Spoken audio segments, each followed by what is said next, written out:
Hello everyone, उम्मीद करता हूँ आप सभी लोग बिल्कुल ठीक-ठाक होंगे और आप लोग की तैयारी भी बहुत ही ज़ोरों-शोर से चल रही होगी। जैसा कि आप लोगों को पता है अभी हम लोग पैसेज का सीरीज़ कर रहे हैं, जो पैसेज एसएससी सीजीएल 2025 के टियर 1 के एग्ज़ाम से पूछे गए हैं। आज इस सीरीज़ का 22वां पैसेज रहने वाला है, जो कि पूछा गया है 19 सितंबर के फर्स्ट शिफ्ट में। चूँकि ये लेटेस्ट एग्ज़ाम का है और लेटेस्ट पैटर्न पर बेस्ड है, डीबीटी पेस्ट पर पैटर्न पर, इसलिए काफ़ी रिलेवेंट हो जाता है जितने भी एसएससी के अपकमिंग एग्ज़ाम्स हैं जो 2026 में होने वाले हैं, उन सारे एग्ज़ाम्स के लिए। तो इसलिए विदाउट एनी फर्दर डिले हम लोग शुरू करते हैं आज का ये पैसेज। और पैसेज सोल्व करने का हमने सबसे बेस्ट अप्रोच बताया है, जो कि एकदम बेस्ट एग्जाम ओरिएंटेड अप्रोच ये है कि सबसे पहले आपको एक जो पैसेज है उसका जो कॉम्प्लिकेशन उसमें फंसना नहीं है, क्योंकि आजकल के पैसेज में काफ़ी टफ वोकैब्स वगैरह आ जा रहे हैं। तो आपको पूरा पैसेज पढ़ने की ज़रूरत बिल्कुल नहीं है। सबसे शुरू में आप सबसे पहले क्वेश्चन की तरफ आइए, क्वेश्चंस को पढ़िए। हो सके तो 2-4 क्वेश्चन्स को एक बार पढ़ के अपने दिमाग में उसको रख दीजिए कि क्या क्या क्वेश्चंस पूछा है, कहाँ कहाँ से क्वेश्चंस बना है। फिर उस हिसाब से आप पैसेज पर आइए और पैसेज को आपको क्वेश्चन का आंसर मिलने के हिसाब से आपको पैसेज पढ़ना है, ना कि उसको समझने के लिए पूरा पूरी। जैसे कि यहाँ पे पहला क्वेश्चन देखिए क्या है, what central idea does the passage emphasize about legality. अब लीगैलिटी के बारे में सेंट्रल आइडिया क्या होके बोला है, ठीक है। तो सेंट्रल आइडिया का चीज़ है तो हमने पहले ही बोला है, जब भी पैसेज का सेंट्रल आइडिया पूछेगा किसी चीज़ के बारे में, तो वो थीम से, जैसे थीम हो गया, सेंट्रल आइडिया हो गया, टोन हो गया, ये सब क्वेश्चन का आपको आंसर सबसे लास्ट में देना है। तो इसको अभी स्किप कीजिए, डायरेक्टली दूसरा क्वेश्चन की तरफ आइए। देखिए दूसरा क्वेश्चन क्या है, why does the author mention acts like Gandhi salt march and रोजा पार्क्स डेफियंस। मतलब मेंशन ऑथर ने गांधी साल्ट मार्च क्यों और रोजा पार्क्स डेफियंस का जो जिक्र है क्यों मेंशन किया है, इस पैसेज में क्यों लाया है, गांधी साल्ट मार्च का जिक्र क्यों किया है। तो वो ये ऐसा क्वेश्चन है। तो सबसे पहले आपको क्या करना है, फ़िल्टर करना है। अब डायरेक्टली आप एक-एक बार ऊपर-ऊपर से जा सकते हैं, जहाँ पे आपको गांधी मार्च के जैसे कुछ वर्ड दिखेगा, आप वहीं पे डायरेक्टली पकड़ सकते हैं, क्योंकि एक पूरा पढ़ के जाएँगे तो थोड़ा टाइम लग जाएगा ना। तो आप फ़िल्टर करना सीखना है आपको। देखिए तो पहले में तो हमको नहीं दिखा, गांधी का ज़िक्र नहीं हुआ यहाँ पे।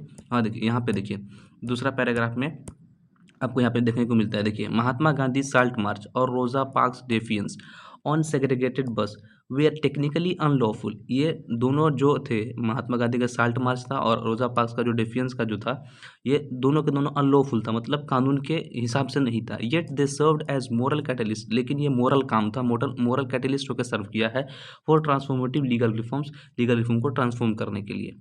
तो इसका मतलब यह है, this underscores a vital point. तो यहाँ से एक हमको एक वाइटल पॉइंट समझते हैं क्या, legality does not always equate to justice. मतलब जो चीज़ लीगल होगा वो हमेशा जस्टिस के साथ होगा, ये कभी हमेशा नहीं होता है। वही चीज़ बोला है कि legality does not always equate to justice. Legality, हम मतलब कोई भी एक लीगल काम कर रहे हैं तो उसमें जस्टिस मिलेगा ही मिलेगा, ऐसा हम नहीं बोल सकते हैं। At times, morality must challenge the law of realign it with evolving human values। जबकि मोरालिटी क्या है, वो चैलेंज करता है लॉ को, क्या करने के लिए, रीअलाइन करने के लिए ह्यूमन का जो वैल्यूज़ जो इवॉल्व कर रहा है उसके साथ।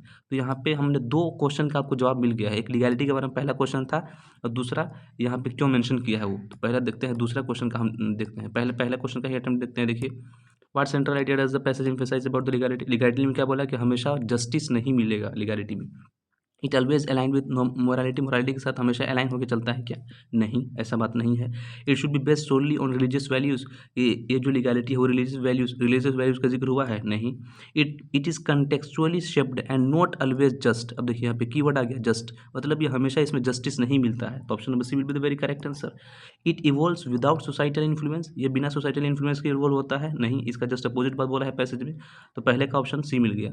आगे बढ़ते हैं, दूसरे का भी हमको मिल जाता है। देखिए पूछा है क्यों जिक्र हुआ है इनका, गांधी साल्ट मार्च का एंड रोजा पार्क्स डेफियंस का। तो ये बताने के लिए कि जो हमेशा जो लीगल काम है हमेशा जस्ट नहीं होता। जैसे देखिए, to show how legal system support all moral actions, कि लीगल सिस्टम पूरे मोरल सिस्टम को क्या करता है, सपोर्ट करता है क्या, नहीं, ऐसा भी बात नहीं बोला है। तो ऑप्शन नंबर ए एलिमिनेट हो जाएगा। To illustrate when legal disobedience is morally valid, ये बताने के लिए कि कब लीगल डिसओबीडियंस मोरली वैलिड होता है, ये बताने के लिए ही तो गांधी का साल्ट मार्च का और रोजा पार्क्स का डेफियंस का यहाँ पे जिक्र हुआ है। तो option number B will be the very correct answer. To argue for stricter law enforcement, की बहुत ज़्यादा स्ट्रिक्टर लॉ इन्फोर्स करना है, ऐसा आर्ग्यू करने के लिए, ये भी गलत ऑप्शन है। To show that all moral actions are illegal, ये बताने के लिए जितने भी मोरल काम है वो सब इलीगल है, ऐसा तो बिल्कुल बात नहीं बोला गया है। तो यहाँ पे ये बताने के लिए क्या है कि लीगल डिसओबीडियंस कब मोरली वैलिड होता है, ये चीज़ को बताने के लिए। जैसे कि गांधी का साल्ट मार्च था, रोजा पार्क्स का डेफियंस था, ये अनलॉफुल था लेकिन इसके अंदर एक मोरालिटी छुपा हुआ था। तो option number B will be the very correct answer. आगे बढ़ते हैं क्वेश्चन नंबर थर्ड की तरफ। तीसरा क्वेश्चन देखिए क्या पूछा है। According to the passage what risk arises from equating morality with legality in pluralistic society. अब प्लूरिस्टिक सोसाइटी का जहाँ पे जिक्र होगा वहाँ पे हम देखेंगे कि मोरालिटी और इक्वालिटी को इक्वेट करने में क्या रिस्क आ रहा है। तो देखते हैं हम लोग मोरालिटी और इक्वालिटी को इक्वेट करने में, वो भी प्लूरिस्टिक सोसाइटी में। तब जैसे प्लूरिस्टिक सोसाइटी को आपको फिल्टर करना है, आपके दिमाग में रखना है, वो टर्म को रखना है, उसके हिसाब से आपको देखना है। तो देखिए यहाँ पे However, conflating morality and legality can be equally dangerous in pluralistic societies. यहाँ पे मिल गया वो term. What constitute moral varies widely across cultures, regions and ideologies. मतलब मोरल क्या चीज़ है वो अलग वैरी करता है, अलग अलग कल्चर में अलग हो सकता है कोई चीज़, अलग अलग मोरल चीज़ अलग हो सकता है, रीजन अलग, रिलीजन के अकॉर्डिंग, आइडियोलॉजीज के अकॉर्डिंग मोरल चीज़ अलग अलग हो सकता है। If law were to enforce a singular moral world view it would risk descending into authoritarianism और थ्योरेक्रेसी। तो इसमें क्या हो जाएगा, ऑथोरिटेरियनिज्म हो जाएगा और थ्योरेक्रेसी एक रिजल्ट होकर आ जाएगा अगर हम इन दोनों को इक्वेट करते हैं तो ये रिस्क हो जाएगा। तो देखते हैं तो हमारा ऑप्शन क्या है। देखिए क्वेश्चन नंबर थर्ड है ना, देखिए law will be outdated, law outdate हो जाएगा नहीं। Citizens will become immoral, citizens immoral हो जाएंगे नहीं। It may lead to authoritarian imposition of a singular world view, अभी देखा था आपने ऑथोरिटेरियन इम्पोजिशन की तरफ लेके जाएगा ये चीज़। तो option number C will be the very correct answer. Democracy will flourish, ऐसा बात नहीं बोला गया है। तो option number C will be the very, मतलब यहाँ पे क्या है, कीवर्ड पकड़ के भी जा सकते हैं आराम से। अब आते हैं क्वेश्चन नंबर फोर की तरफ। देखिए क्वेश्चन नंबर फोर क्या बोला है, what challenge does the passage highlight in the legal treatment of emerging technologies. अब जो इमर्जिंग टेक्नोलॉजीज है उसका ट्रीटमेंट करने में क्या, लीगल ट्रीटमेंट करने में क्या चैलेंज आता है वो पूछा है हमसे। तो इमर्जिंग टेक्नोलॉजीज का जहाँ पे जिक्र होगा वहाँ पे हम पकड़ेंगे बात को। देखिए देखिए देखिए देखिए यहाँ पे आप फिल्टर करेंगे तो आपको यहाँ पे मिलेगा, देखिए लास्ट वाले पैराग्राफ में। The tension between morality and legality is also palpable in emerging debates around technology, bioethics, freedom of expression. Laws often lag behind technology's advances, creating gray zones where ethical concerns arise before legal clarity is established.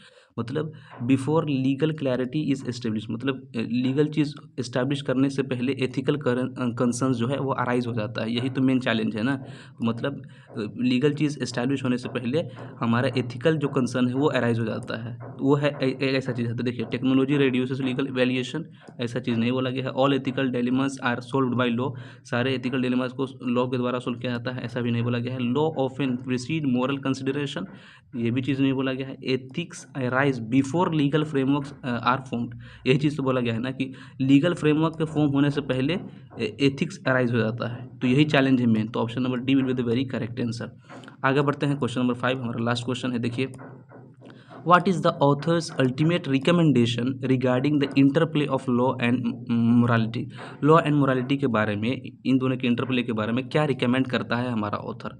तो देखिए क्या recommend करता है, थोड़ा सा उस चीज़ को लेकर चलते हैं। तो लास्ट पैराग्राफ में ही मिलेगा, जब कोई भी कंक्लूजन वाला चीज़ आ जाएगा ना तो आपको लास्ट पैराग्राफ से ही ज़्यादा आंसर की मिलेगा। देखिए ultimately an ideal legal system should neither operate in moral vacuum nor serve as a mere extension of moral absolutism.